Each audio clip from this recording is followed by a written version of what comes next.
Makadi mkomanashi, please post my story makavika uchitupa changu.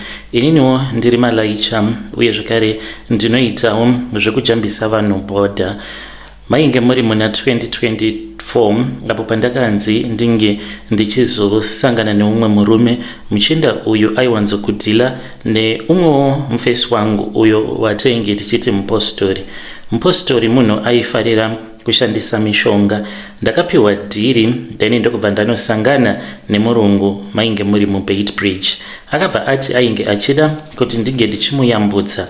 Murungu uyu even though ari munhu mutema anoita zvekutengesa hembe uye zvekare ane masupermarkets muHarare. Ainge ambori nebhawa muBaitbridge asanzi rakazofarwa zvaro bhawa racho iroro. Akati painge paine zvinhu izvo zvaainge achida kumesina. Akati taifanira kuti tinge tichizoyambuka murwizi rwaLimpopo asi pakati peusiku. Akandiudza time dzaainge achida kuti tinge tichizoyambuka. Ndiko kainge kari kekutanga kuti ndichida kuyambutsa munhu iyeye anondiudza kuti anoda kuyambutswa dziri nguvai. Akati specifically after 12 midnight. Asi tainge tisingafanire kuti tinge tichizodarikidza 2 am tisati tayambuka rwizi rwaLimpopo, otherwise tinenge tava kutodzokera zvedu kuZimside. Takasvika kurwizi dzainge dziri kuma 1 am. Mvura yainge yakazara. Murume uyu akaburitsa hari iyi yainge iine mazita evanhu vainge vakanyorwa. Mazita awa ainge akanyorwa pamapepa matsvuku. Akabva achizoti ainge achida kupinda mumvura first. Ndainge ndingori naye nevamwe vakomana vaviri avo vaainge ainavo. Akabva achizotanga kuridza meterwa. Nashi chishamiso chakaitika. Ndakaona ngwena crocodile yainge yakakura yakabuda mumvura ikauya ikamira pamberi pake ichivhura muromo. Yaita sekunge iri kuda kurwa naye, but iye akaramba achingoridza muridzo achiidzikamisa. Yakapedzisira yadzikama, yakazongoita zvekungovhura muromo wayo ikasiya muromo wayo wakashama saizvozvo. Akakanda hari iya mumukanwa mengwena iyoyo akabva ati, idya, ava ndivo vavengi vangu. Kubva musi iwoyo munhu wose uyo hanzi anopikisana naye, uyo anenge aine zita rake rakanyorwa muhari, murume iyeye kana ukangonetsana naye unobva watotanga kutopenga kana kutofa. Uye zvekare hanzi kana akasvika munharaunda akatanga business rake, vamwe vanhu vose vanenge vaine mabusinesses avo munharaunda imomo vanosvika pakubroka kusara vasina kana chinhu. Ake mabusinesses ndio anenge achibudirira. Kana akavenga munhu mukavengana mushure mekunge maita madhiri, munoziva kuti mubusiness pane mamwe madhiri ekuti haazofambi zvakanaka. Hanzi kana ukatadza kuwirirana naye after akupa mari shoma anongozokupengesa achishandisa garwe. Inyaya inondivhundutsa. Even though ndainge ndava nemakore ndichita zvekuyambutsa vanhu ndichivaendesa kuSouth Africa vanenge vasina mapassport kana kuti vanenge vaine zvinenge zvichipisa, like vanhu vane zvitupa zvekuSouth Africa vanowanzokuyambuka vasingayambuki nepabhodha. Murume uyu akandibhadhara 20,000 cash, mari yaakandipa. Ndikamuyambutsa ndikaenda naye kumesina. Akaita zvaainge achida, ndikadzoka naye. Mangwana acho makuseni takati tichiyambuka tiri muchikepe. Iye ainge achimwaya bute mumvura kusvika tichizodzoka kuZimside. Chiitiko chakandikatyamadza kusvika muzuva ranhasi.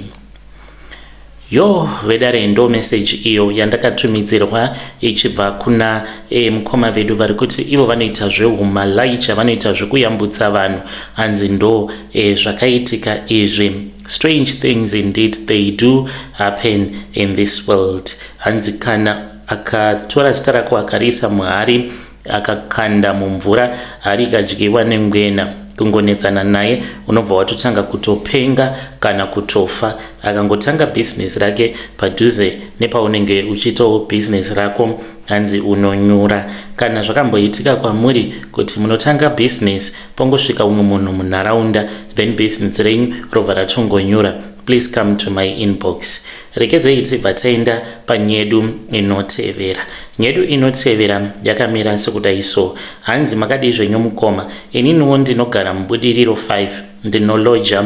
Landlord vangu imbinga inotozivikanwa. Asi upenyu hwavo usiku kana ini hwava kutondityisa. Rimwe zuva ndakafumira kubasa. It was around 4 am. Ndakaona landlord vainge vakashama. Vainge vakabata bucket rainge riine mvura. Vainge vachidira mvura pamadhoo emaloja avo kusanganisira nepadhoo pangu, nekuti ndakati ndichitarisa ndo pandakabva ndachizoona kuti painge pakatozara madhaga. Ndakabva ndachizowanda. Pandakawanda ivo havana kundiona. Vainge vachitaura vachiti apa vainge vari pane rimwe dhoo reumwe murume anogarawo pamba pandinogara. Vainge vachiti maropafadzo emurumu muno ngauye kwandiri, simba rake ngariuye kwandiri, uye zvekare ndinoda kuti yake mari inge ichizouya kwandiri. Brother Nashi, kubva musi iwoyo hapana loja riri kumboita mari. Kana ukaita mari, mari haigari. Tose tiri kungofeila muupenyu. Asi landlord vedu vakabva mukutengera mudzimai wavo motikari, vakatengera zvekare mwana wavo motikari, kuita sekunge vanhu vasiri kurwadziwa nemari. Ndinoona zvekare kuti pamba apa patiri kugara pane umwe uyo akauya akatanga kugarapo pamba apa. Anoita zvekukorokoza. Akati atenga motikari yake, mushure mekunge abva mukutenga motikari iyoyo yakakanganisika engine, akaita accident mushure mekunge agadzirisa motikari yake. Ichokwadi chitongori pachena kuti simba redu riri kutorwa. Ndakazoziva kuti mvura iyi imvura inenge iri mubhaketi, imvura yezvitunha iyo yavanoenda vachinonopiwa. Landlord vedu vane mabusinesses avo muHarare muCBD. Ndava kutotsvaka pamwe pamba kuti ndinge ndichitiza zvangu. Ndakaudzwa nevamwe madzibaba kuti mvura iyoyo iyo yandakaona vachikusha imvura yezvitunha.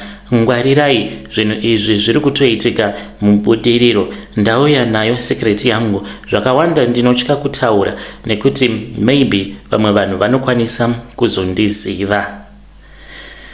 Yo vedare, ndo message iyo yandakatumidzirwa ichibva kuna mukoma vedu. Ngatitaurei navo mucomment section. Zvakangoma hazvo vedu we. Hanzi ndakaona landlord vangu vainge vari busy vachikusha mvura. Hanzi mukufamba kwandiri kuita ndiri kuudzwa kuti mvura yacho imvura yezvitunha. Musaramba makagara ipapo mukoma. Dai matsvaka pamwe pekuti munge muchigara. Hanzi tiri kungoshandira mahara, tiri kungoshandira landlord. Strange things indeed they do happen in this world. Rekedzei tibva taenda panyedu inotevera. Nyedu inotevera yakamira sekudai so. Hanzi makadi zvenyomukoma. Brother Nashi, ndauya nenyaya yangu ine huroyi mukati, neniwo ndatova mazviri. Unokwanisa kutongoita muroyi usina kana kumbofungidzira. Apa ndiri kuedza kuti ndinge ndichibuda mazviri, but ndinotya nekuti ndakanzi ndinofanira kuti ndinge ndichizosacrifice mwana wangu kumuisa pachijana. Ndakati ko kana ndikabuda hangu muclub menyu zvikanzi hazvichatoiti unless iwewe ukatipa murume wako tikakudyira zvekare nemwana wacho. Zvaka zvakangofanana. Ngoma ndiri kutsva kumusana zvekare nepadumbu. Ininiwo I am part of a parent teacher group pane chimwe chikoro. It is a private school. Munzvimbo matiri handingataure hangu. Pane umwe mukadzi uyu ndewe chidiki akapinda mugroup. Mwana wake ainge ava kudzidzawo pachikoro pedu. Mukadzi uyu akanaka zvekuti varume vose vemugroup vainge vava kutomuda. Ndikangoti vainge vava kutorasika njere. Akatanga kuinboxa varume vevanhu ende ainge ava kudanana nevarume vavo. Aiti kana akaenda kuinbox kwemurume wemunhu then obva akumbira mari achiti mwana wake anoda rubatsiro rwechikoro. Saka mukadzi uyu chatainge tisingazivi ndechekuti ainge achishandisa mishonga yaakazondiratidza, because neniwo ndava muchikwata imomo. Even though I was happily married, there was no need yekuti ndinge ndichizoita zvinhu izvi zvandiri kuita. Kuti ndinge ndichizotanga kutaura naye mukoma zvakaitika ndezvekudai, ndine best friend yangu uyo akatanga kudemba demba, ainge ava kuchema neni. Ndikamubvunza kuti dambudziko rainge ririrei, akanditi asisina peace mumba make, murume wake airatidza kuti ava negirlfriend. Ndikati let us do my investigation. Akandiudza kuti ainge achifungidzira kuti Priscilla ndo zita rake mukadzi uyu randangoti ndinge ndichizomuti Priscilla. Saka akati I think kuti Priscilla ndiye ari kudanana nemurume wangu, because ndakaona mafone numbers ake ndobva ndachizoona kuti ari mugroup. Ndikabvunza murume wangu akashaya kundiudza kuti sei ainge akaseva mafone numbers mufoni make. Ndakabva ndachizotumwa kuti ndige ndichizofeya Priscilla nebest friend yangu. Ndava kutaura na Priscilla, she started inviting me kumba kwake uye zvekare nekundipa mari. Ndaiti pose pandinosvika kumba kwake anogara kuBorodal, apa kushanda haashandi, anokuita zvekungodanana nembinga dzine mari. Anorojerwa 7 bedroomed house kuBorodal iye nevana vake vatatu. Tichitaura kudaro akandiudza kuti ane umwe mushonga, uyo mushonga waakanotora hanzi kuTanzania unonzi Maringa. Mushonga uyo hanzi unoita kuti varume vange vachimuda. Kutaura kudai iye akandiudza kuti akatodanana nevarume 7 mugrupu imomo. Apa igrupu rekuchikoro, varume vacho hanzi vari kumupa mari yakawandisa uye zvekare vanenge vachitosiya vakadzi vavo vachichema. Ndakabva ndachizotaura naye, ndikabva ndamuudza kuti neniwo ndainge ndichida mushonga iwoyo, ndainge ndichida kungoita revenge kumurume wangu, because pane zvakamboitika apo patainge tichiri kuSouth Africa. Akandiudza kuti mushonga waainge achida kundipa ndinozodza pamazamu angu. Ndikaita saizvozvo takazoenda kuchikoro, wainge uri usiku. Pane patakazoenda tikanoitira tsvina kuchikoro. Akanditi tsvina iyoyo yatinenge taita zvinoreva kuti minyama yose tinenge itairasirira ichazongotsvaka mwanawo wechikoro anodzidza pachikoro ipapo. Kana akabatwa neminyama iyoyo anozongova ari munhu anozorarama ari munyama muupenyu hwake hwose. Tichibvako mangwana acho makuseni ndakatoti ndichitobuda, baba vepanext dorm vakatondikwazisa vakandikumbira mafone numbers, ndikavanyima vakazomaba mafone numbers mufoni yemudzimai wavo. Tikabva tachizotanga kutaura, ndobva tachizotanga kudanana. Ndakavabhadharisa $1,000 kuti vange vachirara neni. Kubva ipapo ndiri munhu anongofambidzana nevarume vakasiyana siyana. Kana iri semari, murume wangu atozvizivi kuti dzimwe mari idzo dzandinozongopinda nadzo mumba imari idzo dzandinenge ndatobva nadzo kuzvikomba zvangu. Ndiyo secret yandiunza pano mukomanashi. Mundiposterawo ininiwo ndava kuita zvokushandisa mishonga ndichiputsa dzimba dzevanhu.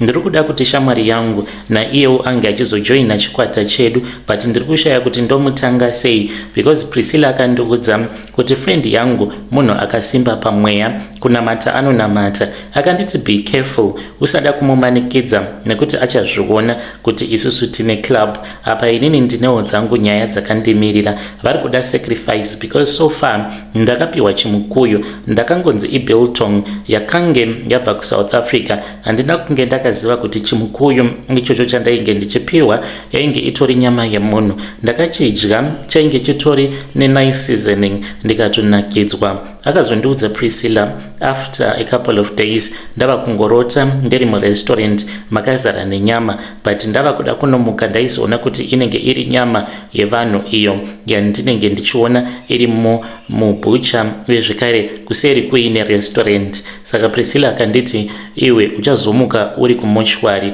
nenhafu dzako. Ndikati nhafu yei? Ndopa akazondiudza kuti macravings, sezvo ndava muroi hanzi unopota uchiita macravings ekuda kudya nyama yevanhu. Akanditi controla shavi rako. Ndo zviripo mukoma, hapana kana anozviziva kuti ndatova muroi ini.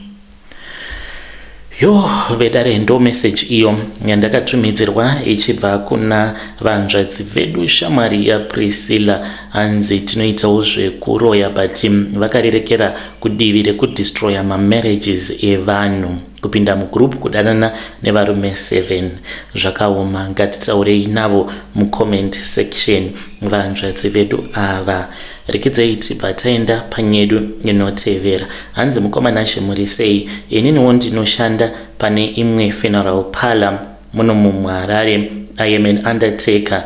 Ndakange ndagumirwa neupenyu. Zvakaitika ipapo nemudzimai takamboenda paseparation. Kana maenda paseparation zvinokanganisa zvakawanda. Takabva taputsa upfumi hwatainge tiinahwo, umwe akaenda kwake umwe akaenda kwake. Ndakasara ndisina kana pekutangira. Ndiriwo munhu anoda mari yandainge ndichipiwa yandinopiwa ishoma. Saka kune imwe mbinga iyo yakazouya kwandiri. Akauya pakati peusiku akandiudza kuti iye akaenda akanoromba kuNigeria uye zvekare ane mutemo wekuti anopota achipfeka zvinhu zvewhite then obva achizodaidza vakadzi avo vaanenge achirara navo akapfeka hembe dzake dzewhite kana all white parties. Akandiudza kuti kuromba kwekuNigeria kwakasiyana nekwemuZimbabwe. Akanditi iye ainge achida kuti ndige ndichizomupa zvinhu zvevafi. Ndikati zvinhu zvevafi ndo zvakaita sei? Akanditi ainge achizondipa $500.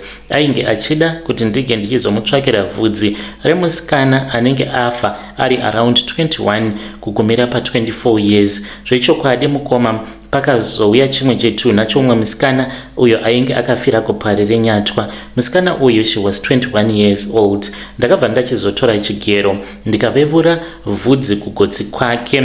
Izvi ndakazviitira kucold room, ndakazviita uri usiku. Then ndokubva ndachizofonera mbinga iyoyo. Akazouya kubasa, akauya makuseni apo pandainge ndachaisa ndikapinda mumotikari make. Akanditi vhudzi iri kuti ndige ndichiribata hazviiti. Akaenda neni, ndichangoti akaenda neni kuruhwa mukoma ndiri kutaura kwaanogara. Tasvika pamba pake ndakaona kuti anogara ari ega mune rimwe zimba rakakura zvinotyisa. Akandiudza kuti iye anoita zvekubata macontracts ehurumende uye zvekare kuti arambe achiwana mari anofanira kuti ange achishandisa zvinhu zvemufi. Tapinda mumba akanditora tikaenda upstairs ndokubva tachizonopinda mune kamwe karumu kainge kari kaduku sakarumu ikako. Ndakaona kuti mainge muine mbiya nealtar yainge iripo. Ndokubva anditi ndige ndichiisa vhudzi mune imwe mbiya. Ndakaita saizvozvo ndokubva achizondigeza maoko angu nemukaka. Akati iwe neni hatina mhosva, hauna mhosva yawapara nekundipa vhudzi iri. Musafungidzira kuti vanhu vose vamunoona avo vanenge vaine pfuma vakawana pfuma yavo iyoyo nekushanda nesimba. Vamwe vanotoshandisa vhudzi revanhu zvandakaona ineni live and direct. Murume uyu iye anoita zvekugadzira maroad. Akatondiudza kuti akabata project rakakura rekugadzira maroad uye zvekare nekusuplya hurumende. Ndakange ndichitodawo kutojoina but ndiri munzira ndichidzokera kumba ndakaona sekuru vangu. Ndakangovaona vari mune imwe motikari vachidzungudza musoro wavo. Zvinhu zvakandishamisa izvozvo mukoma. Handina kuda kuzombotaura nayo mbinga iyoyo. Muri yeZimbabwe ndo message yandakatumidzirwa ichibva kuna mukoma vedu. Zvakangooma hazvo vedu we. Ko apo pamakaitiswa mhiko dzekuti iye akabva ati iwe neni hatina mhosva. Ko kana kuri kunzi dzitori mhiko dzekuti munge muchizotevererwa nemhepo yemufi uyo ane vhudzi rake ramakacheka, sei asina kuda kumbobata vhudzi iroro mukariisa murimi mumbiya? Ko kana kuri kunzi mukazotanga kuzonetswa nemweya wengozi, ngatitaurei navo mukoma ava. Hanzi ndakapiwa $500. Zvakaoma hazvo vedu we. Ngatitaurei navo mucomment section. Akomanaka inzwaiwo nyaya imwe iyo yandakatumidzirwa. Izvo zviri kuitika kuUK. Hanzi mukomana muri sei? Please post my story. Makavika chitupa changu. Inini ndinoshandira imwe care home iri kuno kuManchester.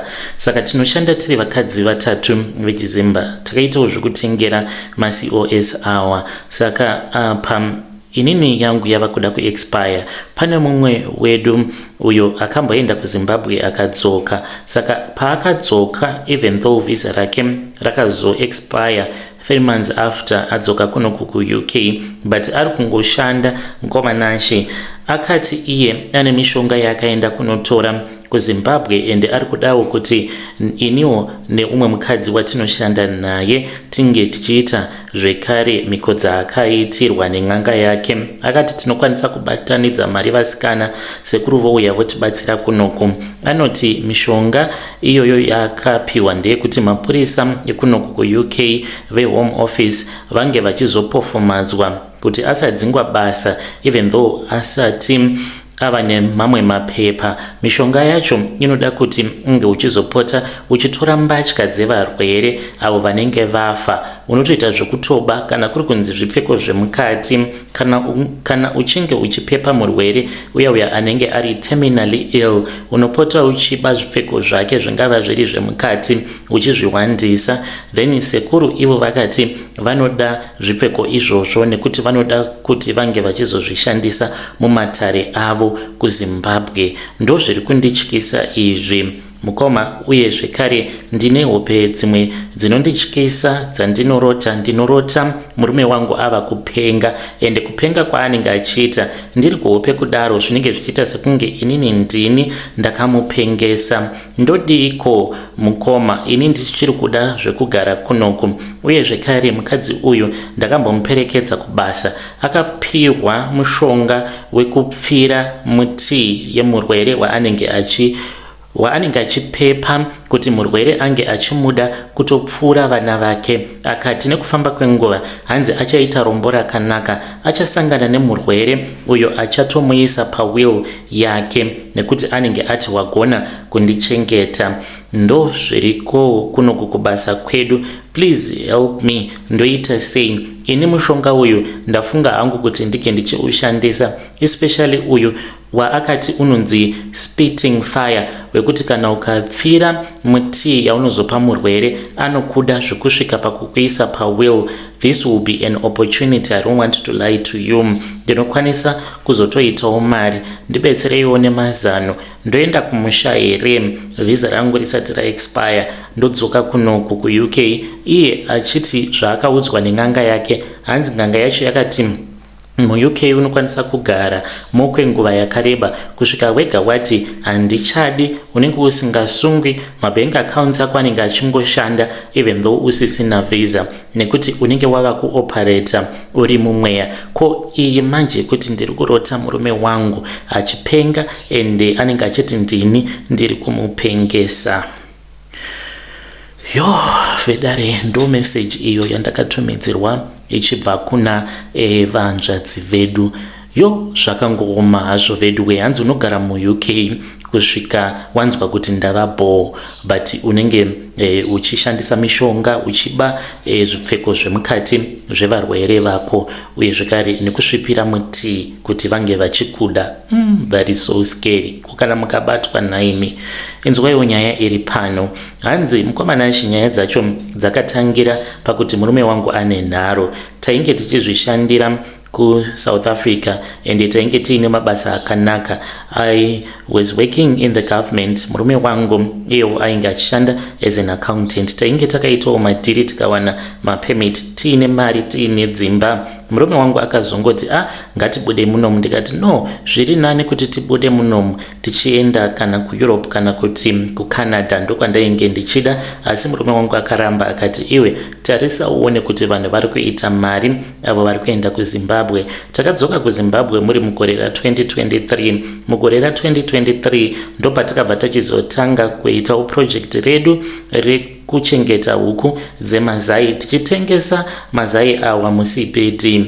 Zvinhu zvakasvika pakuoma zvekuti tainge tisingachakwanisi kuwana macustomers akawanda. Takatsvaka vashandi, taipota tichiboilisa mazai. Vashandi vedu vainge vachitengesa mazai muCBD. One day umwe musikana uyo watainge takabva naye kumusha, ndichangoti kuMondoro, kumusha kwemurume wangu, ndiye umwe wevasikana vainge vachitishandira. Ndakabva ndachizoti ndichitaura naye ndichimudza kuti ndainge ndiine stress. Akazondiudza kuti iye ainge aine imwe ng'anga yaainge akataura nayo, vaya vanhu vanoita zvekutengesa maherbs, mishonga yekusimbisa misana, vaya vanotengesa muCBD. Akati iye ainge akaudzwa kuti ini sabosi ndige ndichizouya kumatare avo. Ndakabva ndachizoendako ndikanotaura navo, but tiri mumatare, this was our own secret. Vakanditi iwe mukadzi uye ndiri kuti uchabhoroka zvekuti uchadzokera kuSouth Africa kutanga kuti 1 kutangidza upenyu nemurume wako, ende murume wako achazozvisungirira nekuda kwesuicide. Saka ndakavabvunza sekuru ndikati ndoita sei. Vakabva vanditi ndinoda kuti ungo uchitenga empty spray bottles. Ndikaita saizvozvo. Vakabva vachizondipa mvura, vakanditi 5 liters iyi yandakupa imvura yandinopiwa nevanhu vangu, imvura dzezvitunha, asi ndinoda $2,000. Ndikati iyi mari yakawanda. Vakanditi chishandisa ka 300 milliliters aka, kana ukaona zvafamba wozodzoka uchitenga 5 liters. Saka ndakazoti ndaboilisa mazai. Pekutanga ndakangoshandisa, murume wangu ainge asina chaainge achiziva, ndikabva ndachizoisa ka 300 milliliters aya ikako muka spray bottle, ndikatanga kuspraya mazai iwawo asati abuda mumba, ndikapa vashandi vangu. Takabva tachizoenda mutown ndikanovasiya. Mukoma pasina kana 30 minutes vashandi vangu vainge vava kundifonera vachindiudza kuti ivo vainge vava kuda kuti tinge tichitoboilisa mamwe mazai takatengesa sezvatainge tisina kumbogara takaita musi iwoyo. Hapana kana kumbopera nguva mushure mekunge ndaendesa 2000 ndatenga 5 liters. Ndokubva tachizowana contract imwe supermarket hombe, ndopandakazobudira murume wangu pachena. Saka zvatinoita ndezvekudai, tinoti paya kana kuri kunzi kana tiine order yedu yatinenge tichida kuendesa kuma supermarkets, tinotanga taspraya nemurume wangu, but tinenge tichispraya nemvura yezvitunha. Ende izvi ndo zvinoita kuti munhu anenge atenga mazai edu ange achizotengerwa zvakanyanyisa, zvekuti anoramba achingouya kwatiri. Vanhu vanototi mazai edu it is very good quality. Ndiyo secret yangu mukoma. Vedare ndo message iyo yandakatumidzirwa ichibva kuna vanzvadzi vedu. Zvakangoma hazvo vedu we.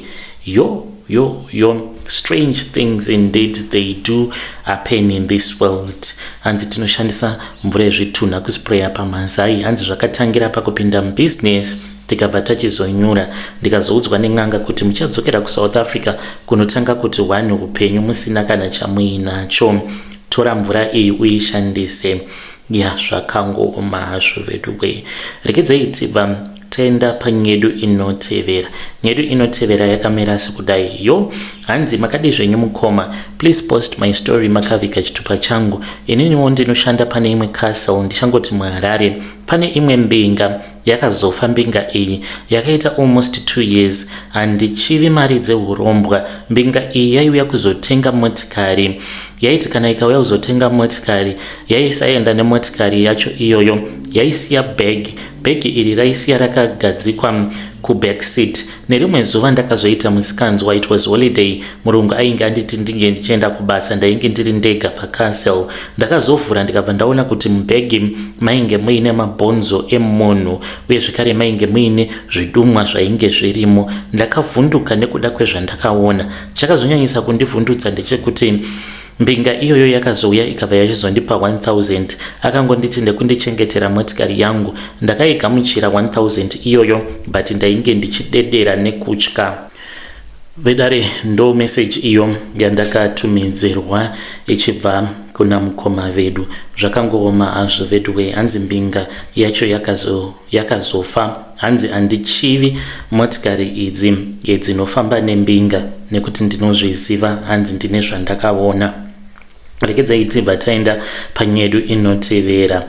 Hanzi mukomanashe inini ndava kutotiza nemari yandakaunganidza nemukadzi wandanga ndichigara naye. Takanga tichiri mukomana edu nemusikana, but anga achipota achiuya kumba kwangu kuma sleep over. Saka kumba kuchitungwiza kwandanga ndichigara weekend yatiri kubata iyi, ndanga ndiri kufanira kuti ndinge ndichienda kunoroora kugwero. Vanhu vari kutozviziva, madates akatorongwa nechekare. Saka so far tine mari yatanga takaunganidza which is $30,000 yekunorora. Mari ndinayo, asi mukoma kuswera nezuro ndakange ndichitaura naPamela, best friend yemudzimai anga achazova mudzimai wangu, ndikaudzwa kuti Susan pamuviri paainapo hapasi pangu. Ndikati Pamela unonyepa. Akanditi uri kuda proof here?